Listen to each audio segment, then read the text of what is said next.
Is this on? So I apologize for being a few minutes late. My seminar is not actually over for another 10 minutes, but so I rushed over from class. But welcome to tonight's constitutional conversation, and it is my pleasure to introduce our speaker, Professor Andy Koppelman, who teaches constitutional law and First Amendment and various related subjects at the law school at Northwestern University in Chicago, and has been, I think, one of the most important voices on the two sides of the question tonight that we have had for quite a long time. In fact, I think, Andy, that we talked about this topic when we first met, when you were first entering academics. You remember we went to a restaurant in Chicago, and I think this was what we debated, not the baker, of course,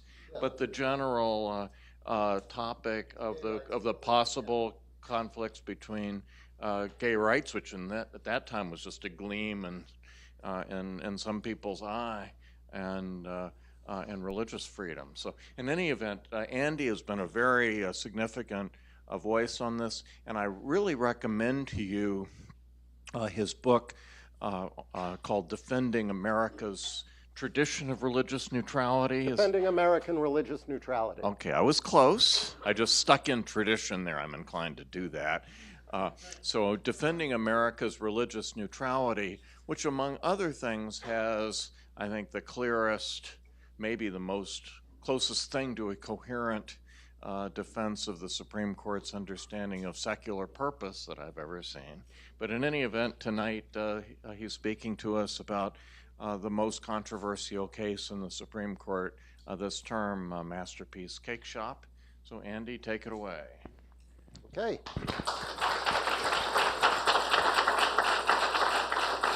So thank you for coming tonight.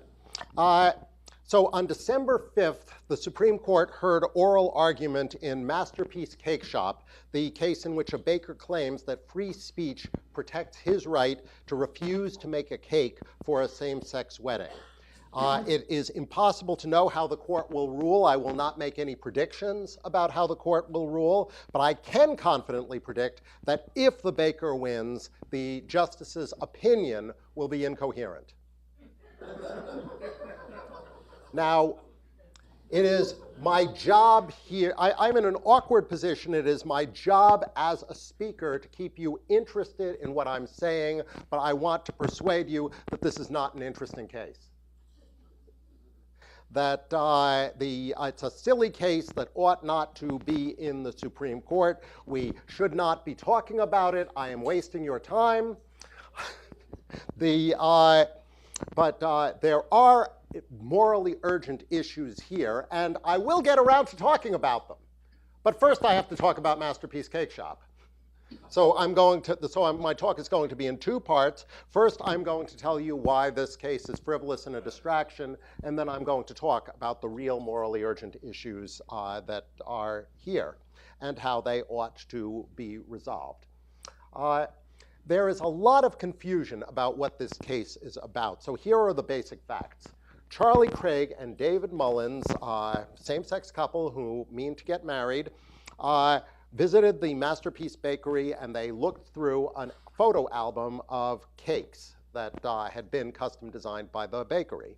And when the owner, Jack Phillips, greeted them, they told him, I'm quoting his own testimony, they wanted a wedding cake for our wedding. And he told them that he didn't create wedding cakes for same-sex weddings, and they left immediately. They did not discuss any details about the cake that they wanted. The entire transaction lasted about 20 seconds. And they then complained to the Human Rights Commission, and they complained that he had violated Colorado's anti-discrimination statute. And he defended against the claim by saying that he was protected by freedom of speech and freedom of religion. Now, I think that it helps to get a handle on this case if one contrasts it with another case, which is also pending right now, in the United Kingdom Supreme Court. So in Belfast, Northern Ireland, there is a bakery called Asher's Bakery. and they were asked to make a cake that was iced with the following slogan: "Support gay marriage in 2014." The owners of Asher's Bakery said that they would not make such a cake, and they were sued for discrimination, and the bakers testified, and the trial court accepted that if there had been no message on the cake, they would have been happy to supply it to anybody who wanted it, and that they would have refused to produce that cake even if the person who wanted to purchase the cake was heterosexual. And the court nonetheless found that refusing to write words that supported same-sex marriage was itself discrimination based on sexual orientation. So according to the Northern Ireland Court of Appeals, you can commit anti-gay discrimination against a heterosexual customer by refusing to produce a message supporting same-sex marriage. Now, as a matter of anti-discrimination law, I think that this is a bizarre interpretation of anti-discrimination law. But even if there were a statute that required that, you could not have such a statute in the United States. Because it's well settled, as a matter of First Amendment law, you cannot be compelled to say what you do not believe.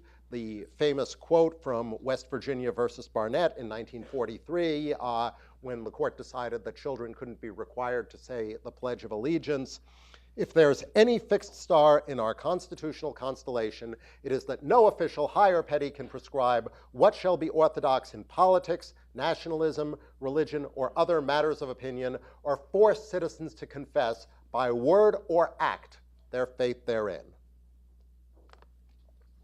The court has since explained a person can't be compelled to be an instrument for fostering public adherence to an ideological point of view he finds unacceptable. So a statute that says you are violating anti-discrimination law unless you are willing to write a message embracing same-sex marriage clearly would be unconstitutional in the United States. It'd be a very easy case.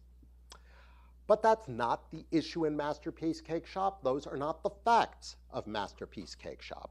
Colorado isn't telling Phillips what words he has to put on his cake. And as Colorado law is operating, as interpreted by the Colorado Civil Rights Commission, Asher's Bakery would win in Colorado. Because as soon as Asher's Bakery says, look, we won't sell a cake with that message to anybody, they're not discriminating on the basis of sexual orientation. It's just a product that they won't sell to anybody, and that's not discrimination.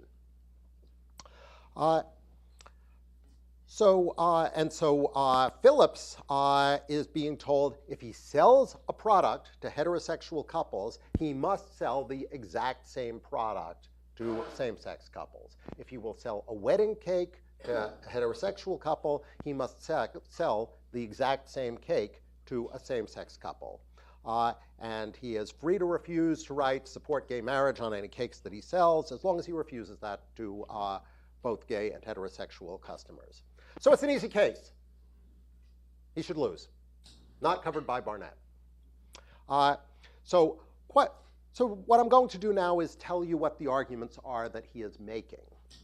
And the reason why I told you about Asher's Bakery is quite a lot of the arguments that Phillips is making mischaracterize the facts to make the case look like Asher's Bakery, which it is not. So for example, you read in his brief, and he places some emphasis on the fact that it came out in the course of litigation that Craig and Mullins wanted a rainbow-layered cake. And I'll read to you from the brief. Given the rainbow's status as the preeminent symbol of gay pride, Craig and Mullins' wedding cake undeniably expressed support for same-sex marriage. And that's swell if he was going to say, I don't make rainbow cakes. That'd be, and the law was trying to require him to do it, then it'd look like Asher's Bakery. But they never got that far. He never learned anything about what kind of cake they wanted. He had no idea what they were going to ask for. He refused service before he found out anything about what they wanted to buy. His brief most directly addresses the problem this way. I'll read to you from the brief again. When he heard that the cake was for a same-sex wedding, Phillips immediately knew that any wedding cake he would design for them would express messages about their union that he could not, in good conscience, communicate. So the argument here is, I mean, there's some sense to this. The conduct of baking a cake has a conventional meaning, and a wedding cake conventionally expresses celebration of a union. That is its semantic meaning. And so if he disagrees with that message, he claims the law is forcing him to express a message with which he disagrees. Now, there is some Supreme Court authority that supports that argument. There is a case in 2000 called Boy Scouts of America versus Dale. It's actually argued successfully by Michael McConnell. He's the winning counsel in the case. But the court adopted a theory which, correct me if I'm wrong, Michael, was not in your brief. The argument was that forbidding the Scouts to expel a gay scoutmaster, I'm quoting from the court's opinion here, would at the very least force the organization to send a message both to the youth members and the world that the Boy Scouts accepts homosexual conduct as a legitimate form of behavior. Now, this is an extension of the compelled speech doctrine because it extends it beyond words. It's saying that conduct that has a conventional meaning, that is likely to be interpreted by an audience to communicate a message, can't be compelled because it violates free speech. So let's think about the implications of this. Federal regulations now require cars to have airbags. The auto manufacturers fought this. They don't think that airbags are necessary. They don't think they're cost effective. Now the law requires them to put airbags in cars. Can the Ford Motor Company cite Dale and say, look, we're now being required to send a message that these airbags are cost justified? That's what people are going to infer from the fact that there are airbags in the cars. Therefore, we have a free speech right not to put airbags in cars. Now, I don't know if you think that this argument is silly. I think that this argument is silly. This is a recipe for anarchy. It means that anybody can violate any law if obeying it would conventionally be taken to convey a message with which the objector disagrees.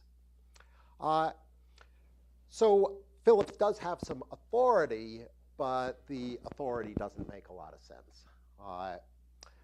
Now, Phillips also claims that there's discrimination on the basis of viewpoint because the law, as applies, again quoting, favors cake artists who support same-sex marriage over those like Phillips who do not. Well, the law doesn't make any reference to viewpoint. It just it favors those who oppose the conduct it prohibits over those who would like to engage in it. But that's true of every law. So we're back to prescription for anarchy. There are other arguments that go specifically to what baking a cake means to Phillips. He says that he's not just a bakery. He is, I'm quoting, an art gallery of cakes. He has been an artist using cake as his canvas, with Masterpiece as his studio. This announces through his voice that a marriage has occurred and should be celebrated. Well, his argument here is that there is something distinctive about custom cake decoration, that it's inherently expressive. And he says in his brief it would be different if they wanted a pre-made cake. If the cake was already there on the shelf and they came in and buy it, then making the cake wouldn't be expressive in the same way. And you saw a similar argument made on February 5th here in California in Department of Fair Employment versus Kathy's Creations. The judge said that bakers can't discriminate when they sell pre-made wares. The difference here is that the cake in question is not yet baked. But there's a peculiarity about what custom cake decoration means.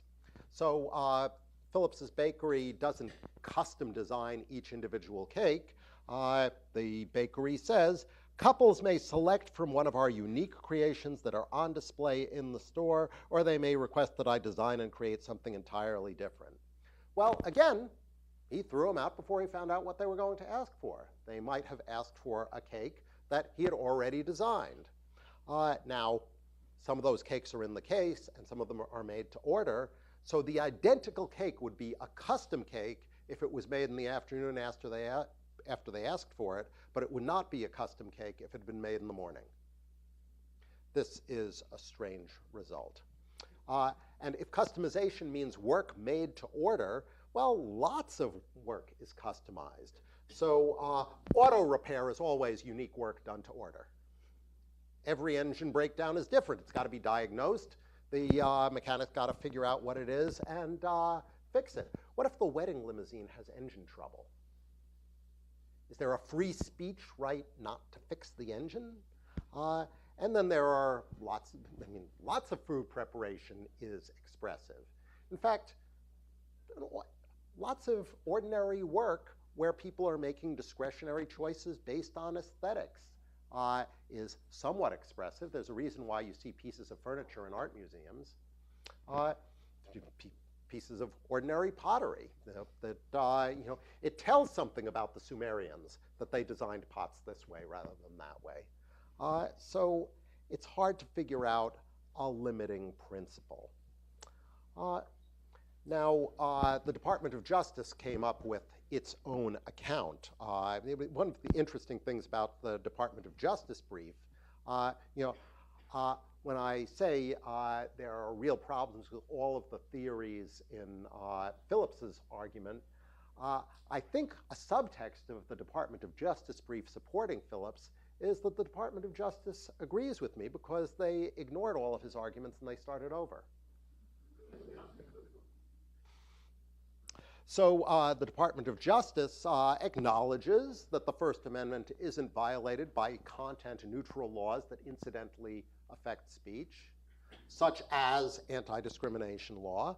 Newspapers are not immune from antitrust laws. But then the brief says, well, an application of a public accommodations law that fundamentally alters expression and interferes with an expressive event triggers heightened scrutiny. Well, that's interesting. What's an expressive event? If it involves the creation of commissioned goods or the provision of commissioned services that are inherently communicative. So there is, but here they run into some of the same problems. Which work is communicative? The hairdresser for a wedding. All that hairdressers care about is the expressive impact of the hair. You walk into the hairdresser, you got hair on your head. You walk out of the hairdresser, you have hair on your head. The hair serves the same function either way. It's all about aesthetics. Are hairdressers engaged in speech?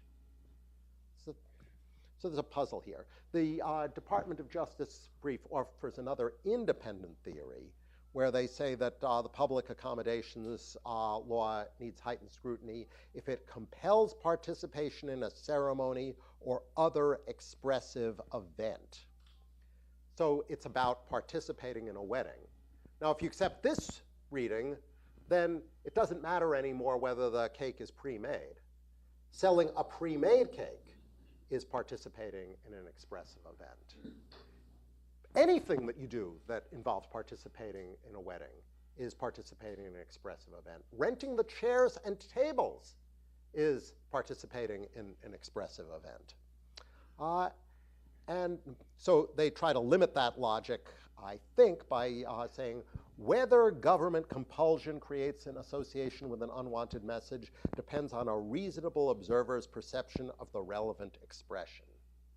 And so they try to go back to the fact this is a custom-made cake. But how's a reasonable observer, even somebody who's there at the wedding, supposed to know whether a cake is custom-made or who made it? Wedding cakes aren't normally accompanied by signs explaining the circumstances and history of their preparation, such as whether they were based on customized designs. A wedding is not an art museum. And if you say what matters is the deeply expressive character of the wedding, well, there's lots of services that involve deeply expressive events. Funerals, theaters, concerts, private schools, pregnancy and childbirth. So anybody who participates in those events in any capacity seems to have a First Amendment right to refuse, even if they're motivated by pure unapologetic bigotry. And how would you know which businesses, even which food preparation businesses, are inherently expressive? Again, any line you draw is going to be arbitrary, since all intentional conduct expresses something. And I think if you look at the oral argument, the justices saw the problem. So Justice Breyer said, well, if we rule in favor of Phillips, we would have caused chaos with that principle across the board because there's no way of confining an opinion on the Baker side in a way that doesn't do that. And so that would undermine every civil rights law. And even Justice Gorsuch, who I think is inclined to be sympathetic to the plaintiffs, I have to say that the Baker is sympathetic, and I will get to that. He said, I'd appreciate a more abstract general rule than the government suggests. So I think that the fundamental problem with this case is that what you're going to end up with, if you rule in favor of the Baker, is a pretty vague standard where people won't really be able to tell what their rights are in future cases. So now I want to get real and talk about what the real issues are. And in light of what the real issues are, the vagueness of any standard the court comes up with seems to me to be fatal. It's not even in the interest of conservative Christians. This would be a bad way to accommodate their interests, which are worthy of accommodation.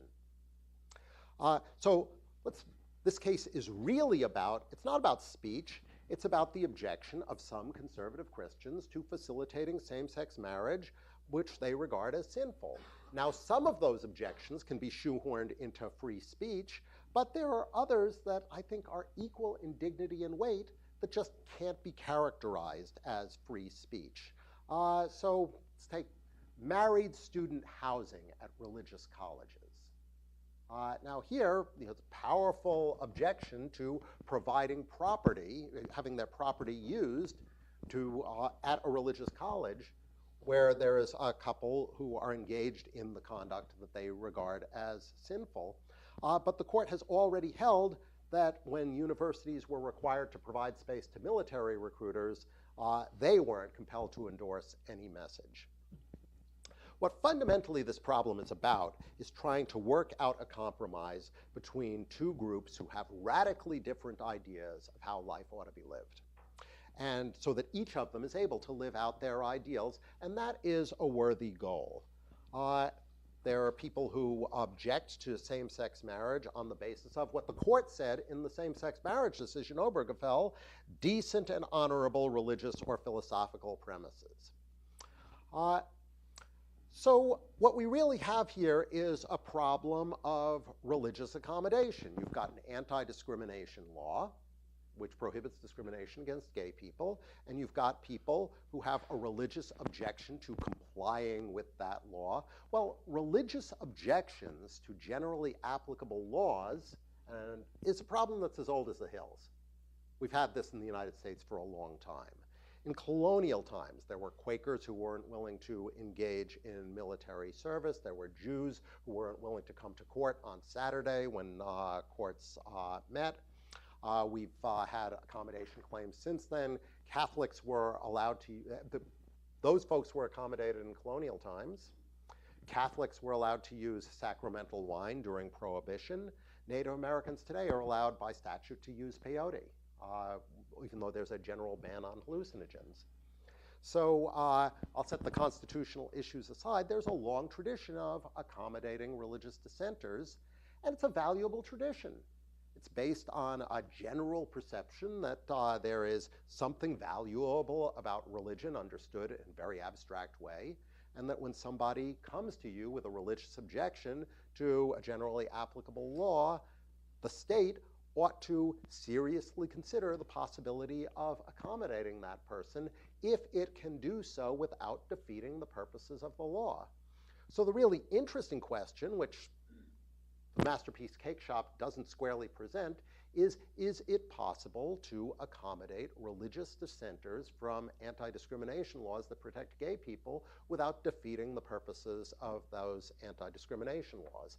And that requires us to do a couple of things. First of all, we have to ask, well, what are the purposes of the anti-discrimination laws? And then we have to make a prediction about what will happen if you make an accommodation. And it's contestable on both levels, so I'm going to take a crack at this. First of all, the purposes of anti-discrimination law, the overwhelming purpose of anti-discrimination law is to respond to pervasive discrimination that restricts people's economic opportunities. There are other purposes, and I'm going to talk about them in a minute, but that's the central purpose. Now, in general, the way that it's been possible for religions to coexist isn't because of anti-discrimination law. It's because of common law rights of property and freedom of association. Different groups are able to separate. They're able to live out their ideals in a legal context in which they're not allowed to aggress against each other. They don't have to associate with one another. John Locke, in his letter on toleration, said that if the law protects everyone's goods and person, then in religious matters, because people can go to church or not as they like, no man will have a legislator imposed upon him but whom himself has chosen. And so allowing people generally to associate with whom they like facilitates peace and prosperity. Occasionally we'll discover that our fellow citizens have views we regard as loathsome, but that's not a remedy that the law needs to remedy. Now, anti-discrimination law is an exception to this because in some cases there are pervasive patterns of exclusion with such deep cultural roots that the market is unlikely to remedy them. And in such cases, it's appropriate to create rights against discrimination. The classic case is the Civil Rights Act of 1964, and that's why gay people should be protected against discrimination. The evidence of pervasive discrimination against them I find persuasive. But notice that right is based not on individual injury, but on the aggregate effects of discrimination. If I am one of 100 merchants and I discriminate on wild and arbitrary and unfair grounds, the law lets me do that and it doesn't matter. The only reason why we've got categories of prohibited discrimination is because some discrimination is pervasive. And if that's right, then you can accommodate idiosyncratic outliers without defeating the purpose of the law. Now, I said another problem with cases of religious accommodation is we're making a guess as to whether people are in fact how many people are going to take advantage of the accommodation.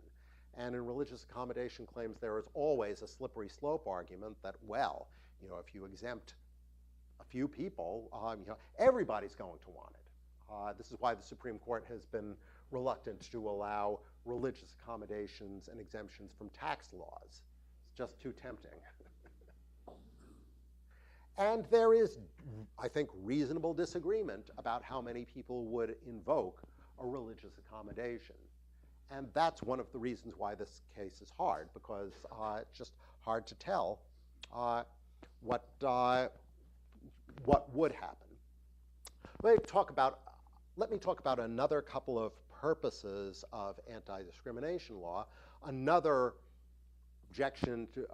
purpose of anti-discrimination law is dignitary harm, that when you are turned away, you are insulted.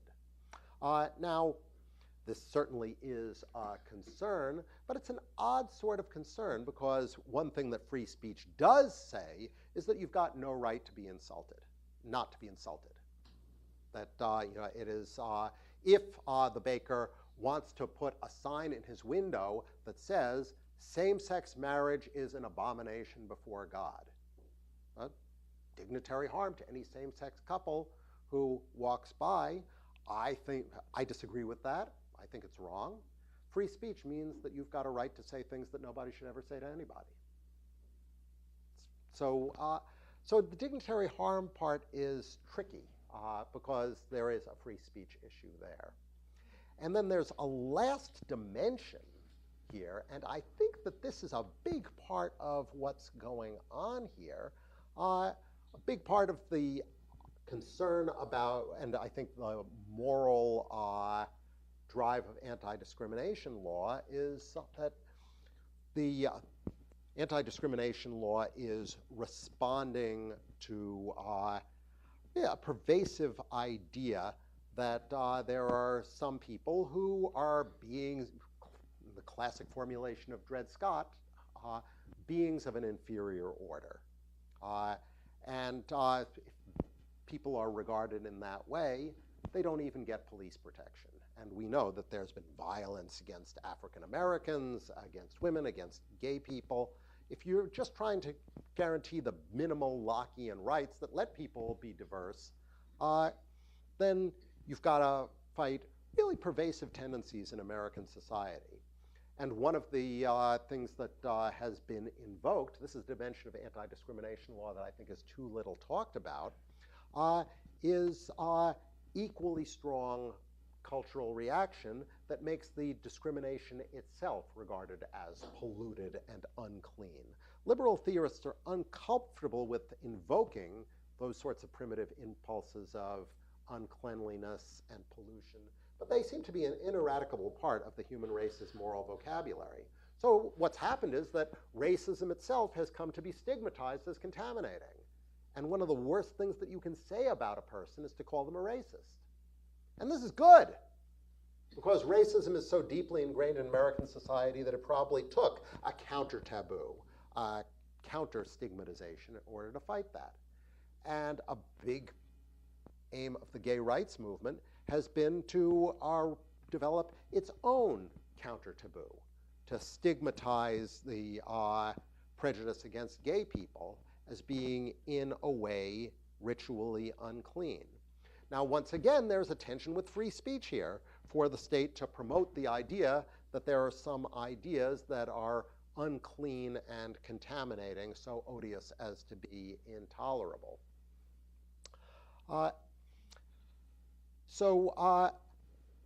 That question, I mean, it's an ongoing debate. It's going to continue to go on.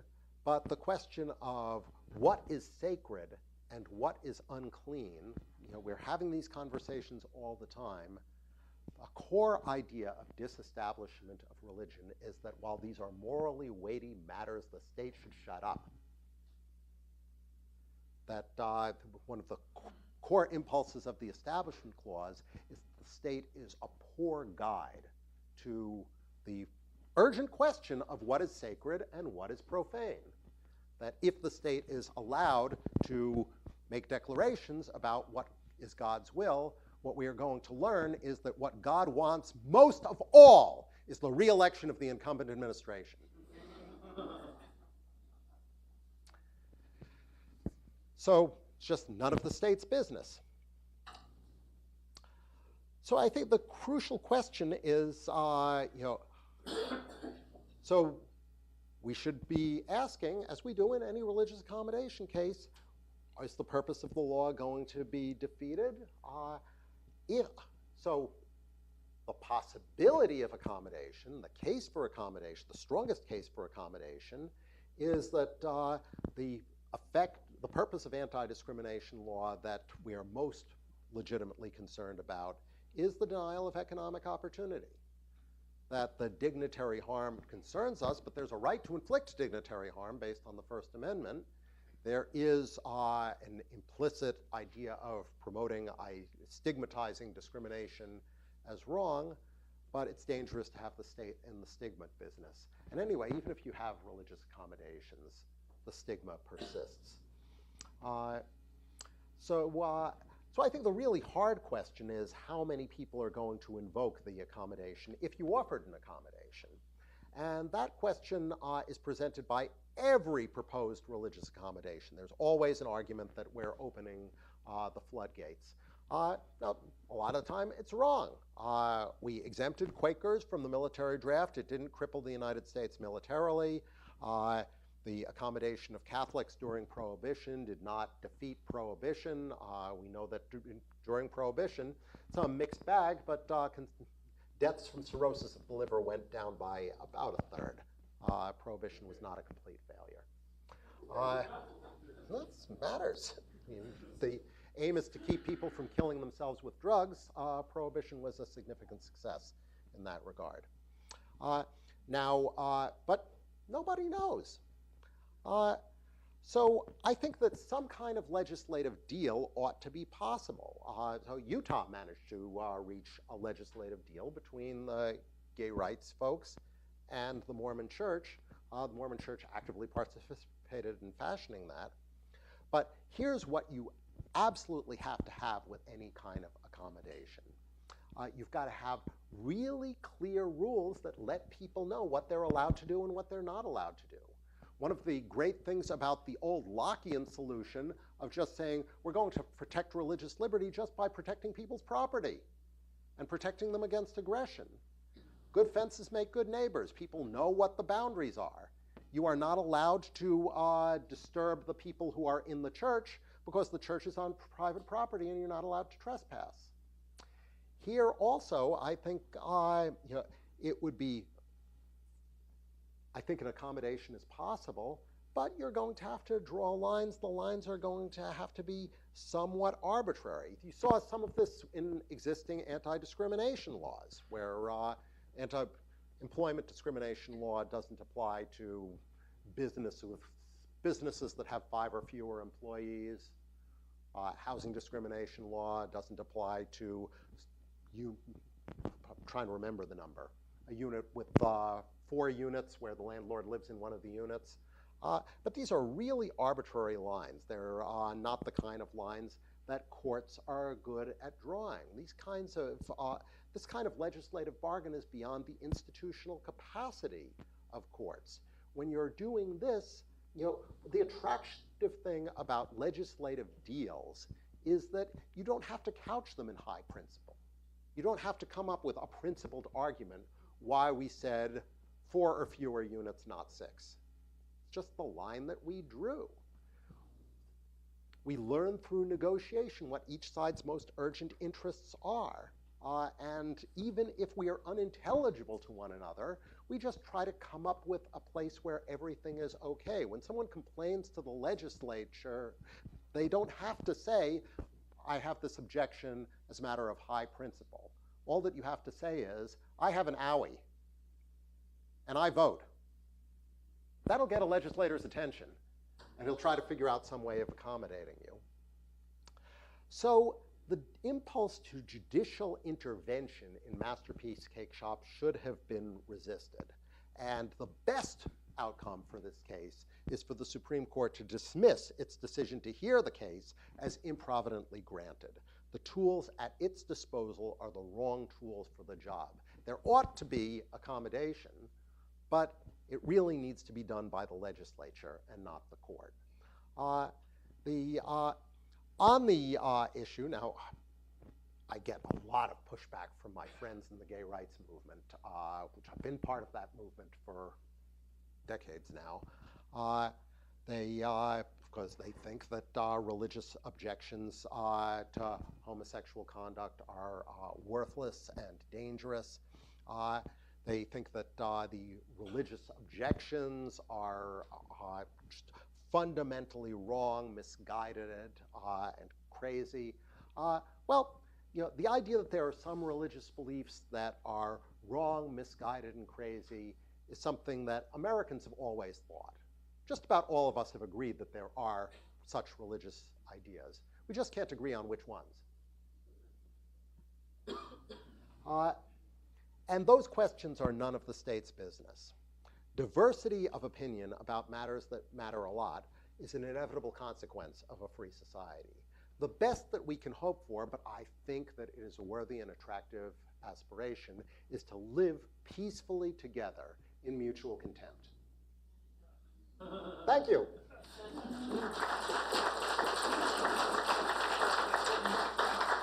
I have been told that if people have questions, they should go to the microphones.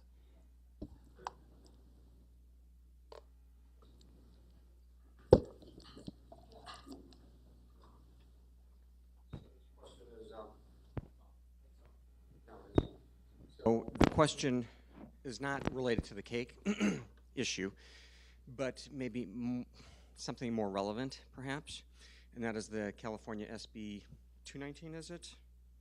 The law that requires long-term care workers to use the correct transgender pronouns of their patient. Otherwise, they are subject to a year of imprisonment or $1,000 fine. So this was signed into law by Governor Brown, I believe.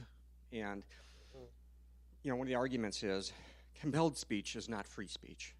So would this be a more appropriate case? And can you comment on that? You know, it's an interesting case. I am, you know, I haven't looked at the bill. You know, I can't help you. I'd have to take a look at the law in particular before I say anything about it.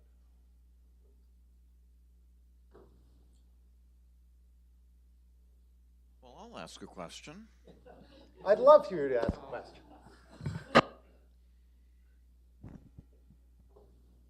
Imagine a Jewish florist who is asked to do the flower arrangement of Easter lilies at the cathedral on Easter Sunday. The priest comes in, makes the request. Jewish florist cuts him off, saying,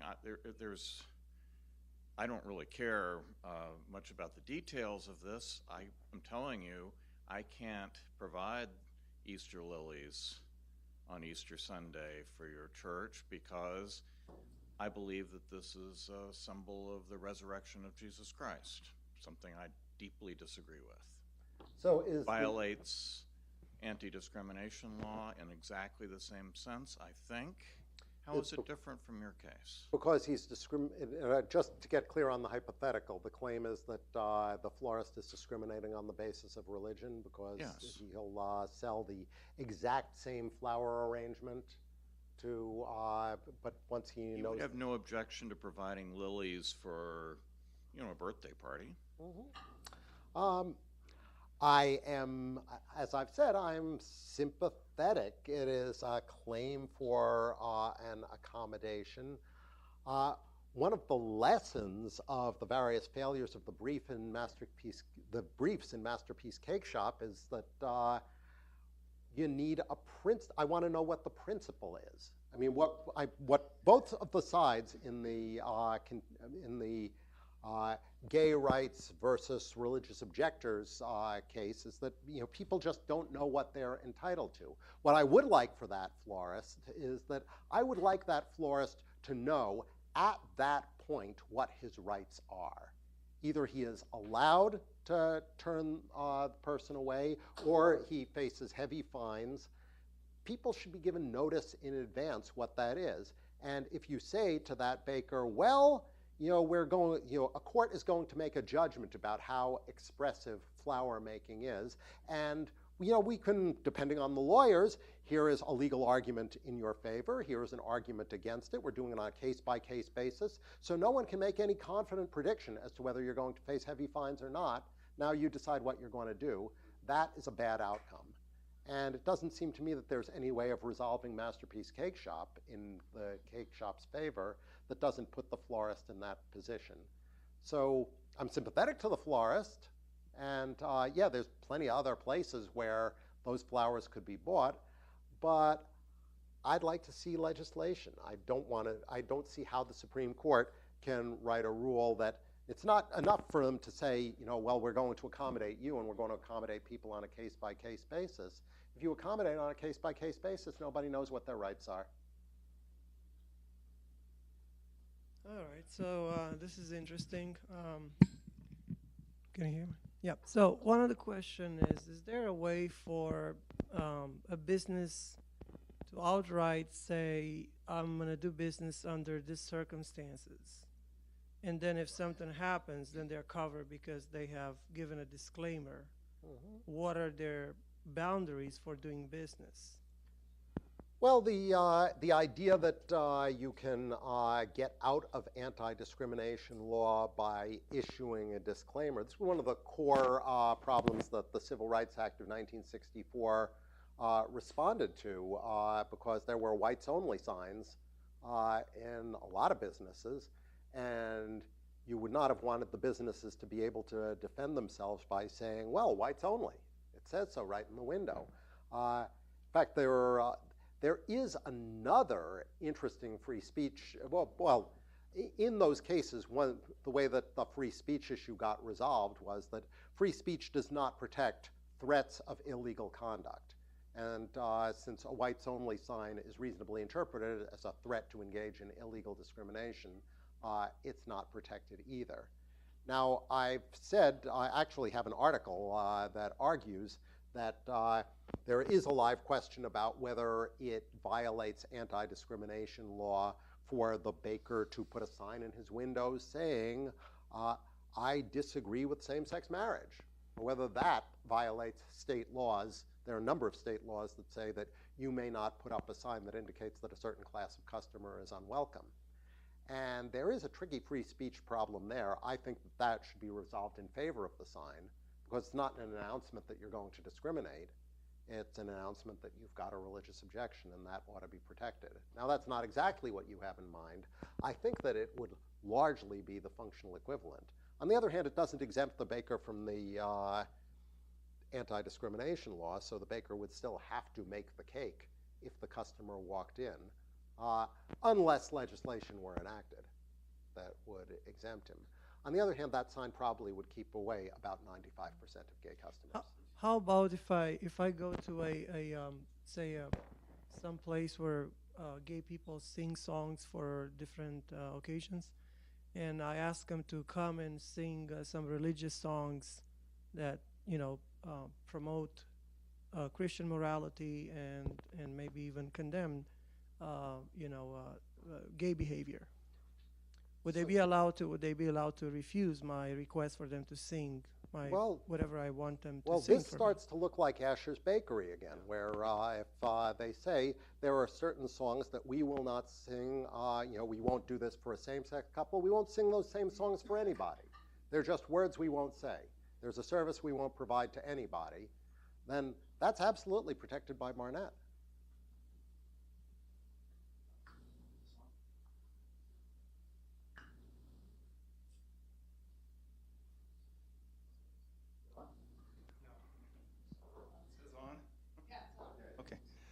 Thanks for coming out here. It's a very interesting talk. Thank you.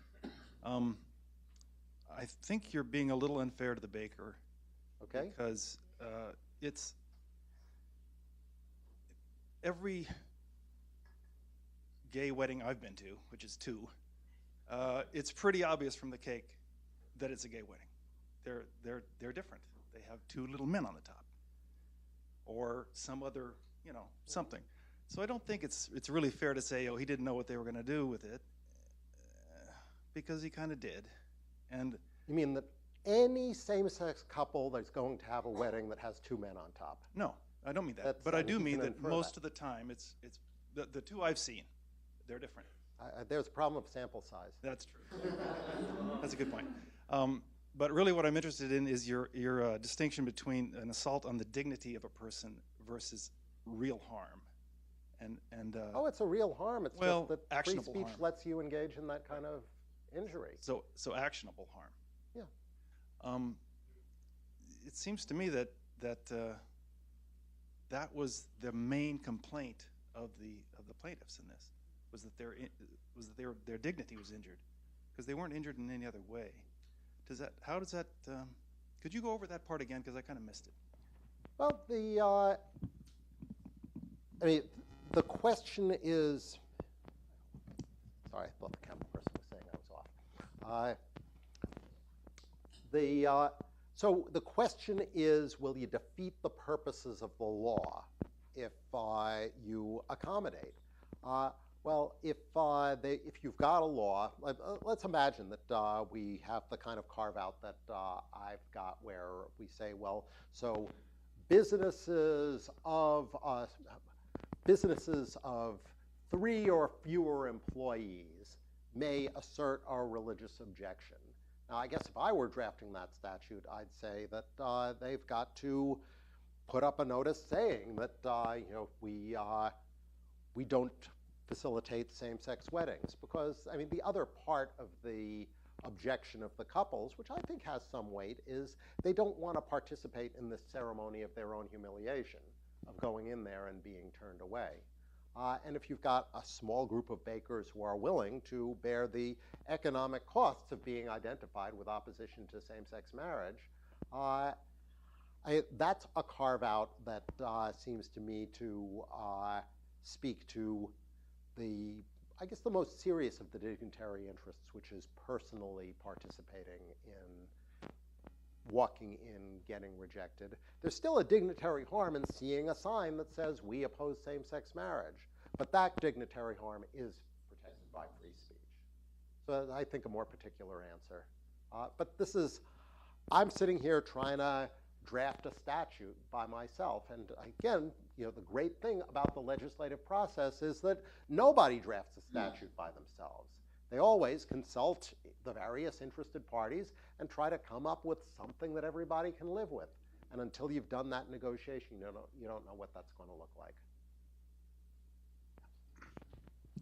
Is it on? Yes. Masterpiece has religious objections. Supposing Masterpiece reached out saying, hey, I could have a problem. It reaches out to another bakery that's perfectly willing to make that cake, gets a bunch of its business cards. They come in, they say, I want you to bake this cake, and I wanted to say this on it. Say, I'm sorry, I can't do that, but here's this other place that will do it, and here's his card, and this is how you get in touch with him. That way, the baker adheres to his religious beliefs, and the people get what they want. I see the attraction. They are certainly technically in violation of the anti-discrimination law, where you got to provide the exact same service to the protected class and the unprotected class. But this makes some sense as a possible legislative accommodation. I am fine with legislative accommodations, but could a court come up with that? I just don't. That's up to the problem court. is that this is in the Supreme Court. It's the wrong place for it to be. It may be, but it's still up to the court. No, there are things a court can't say, as a matter of first principles from the Constitution, 4 or fewer employees is exempted, 5 is too much. That You would can't depend. deduce that That from would the depend on the Constitution. court. I'm sorry? That would depend on the court. If it was the Supreme Court, they could do it.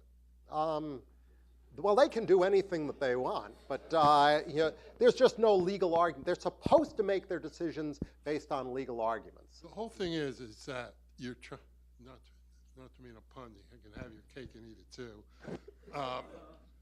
It kind of makes sense to try to accommodate the religious beliefs while at the same time not deny, you know, the gay couple the right to have what they want. I am all in favor of coming up with solutions that everybody can live with, but such solutions are best arrived at when everyone who's affected is sitting at the table saying what their interests are, as opposed to judges sitting in their chambers on the basis of the extremely limited information that judges have access to, saying, well, sitting in my armchair, I think everybody ought to be able to live with this. This is the comparative strength of legislatures, not courts.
In San Francisco, for example, the gay community is extraordinarily powerful, extraordinarily wealthy, and I don't see the argument of concern about economic discrimination actually really prevalent to them necessarily. As in, yes, bad things happen to them and everyone. Like, they can still get stabbed in Castro and so on. But, you know, I could get raped outside as well. But they are financially and economically extremely powerful now. And so I just found when you say that that's an argument about, you know, it's a little bit inverse in reality for some places. But I just was interested in your opinion. As in, they should go out and start their own cake shop. So another question that I don't think that a court is competent to decide when it's presented with an exemption question is whether the legislature was right to enact the law in the first place.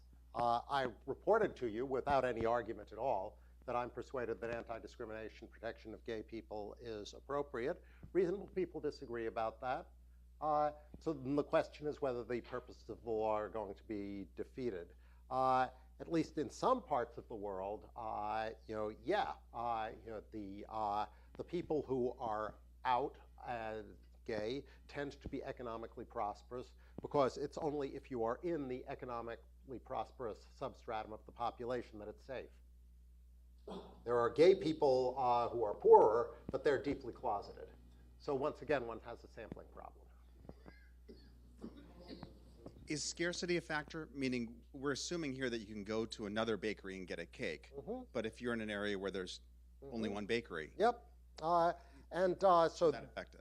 this was suggested by, I think this came up in the oral argument, that they said, well, you know, the couple ought to be able to show that there was no place else to go.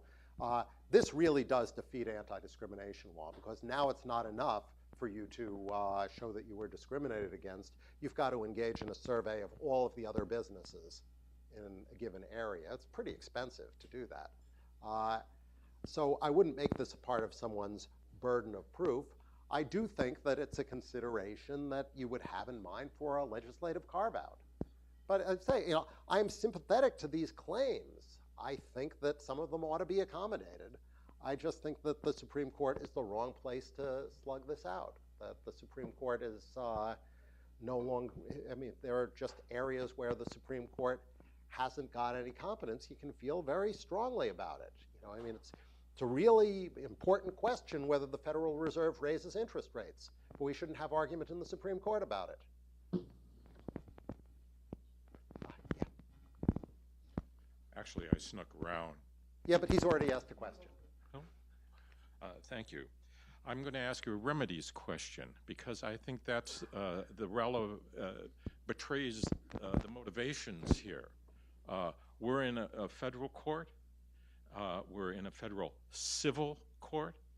And what we're talking about here, from my point of view, is issuing a writ of mandate in order to try to redress some kind of dignitary injury. Is that the kind of irreparable injury that deserves that kind of remedy? Shouldn't they just hand them some bucks and say, even though the legislature didn't do that, I'm a federal district court judge, and I can rewrite the law, and I'll give them $5,000 for their dignitary injury? Well, actually, the case doesn't arise in a federal district court. It arises in a state civil rights commission. But it's in the Supreme Court, because wherever it starts in the states, if a state court denies a constitutional claim, that's appealable to the U.S. Supreme Court. But the question of what kind of remedy is appropriate in anti-discrimination laws, I guess the core question for the legislature is, can you penalize discrimination severely enough that people stop doing it? And generally, when you're trying to deter conduct, the penalty has to sting. And you know, it's possible for you to say, you know, well, you know, this any individual act of discrimination, if that was the only one, it would have no effect at all. But you know, that could potentially defeat any anti-discrimination law at all, because, well, if nobody else discriminated, it wouldn't matter. But then, case by case, you could dismantle the Civil Rights Act of 1964 by saying, it's true, this lunch counter discriminates, but it only hurts if all of the others do as well. I agree. A legislative solution is the issue, but how does a legislature, how do you justify rewriting a statute in order to give any court, federal or state, not that it makes a lot of difference, I'm a recovering litigator, how does that work? A legislature can rewrite a statute any way it wants. It can say businesses of 3 or fewer employees are exempted under the following conditions. They can draw lines, again, that courts can't draw. Exactly. It's beyond their judicial power, so it's an issue of jurisdiction. Thank you. All right, so comparing a lifestyle choice with being born a human being of a different color, a variety of colors or cultures, I think is a bad argument. Because if you're born European or white or black or Asian or whatever, it's not a lifestyle choice. People may like or may not like some features or whatever the culture, but you're a human being. Sexuality, whether it's homosexuality or polygamy or, I mean, there's no stop to it. Pedophilia, I mean, things can change a lot. Those are choices. Why should everyone be forced under? Do you think the Constitution was written with these things in mind, that So- lifestyle choices should be pushed on everyone and people should be forced? So here, if I'm understanding the question, it's not about religious accommodation. It's an objection to any anti-discrimination protection at all. That would eliminate the conflict.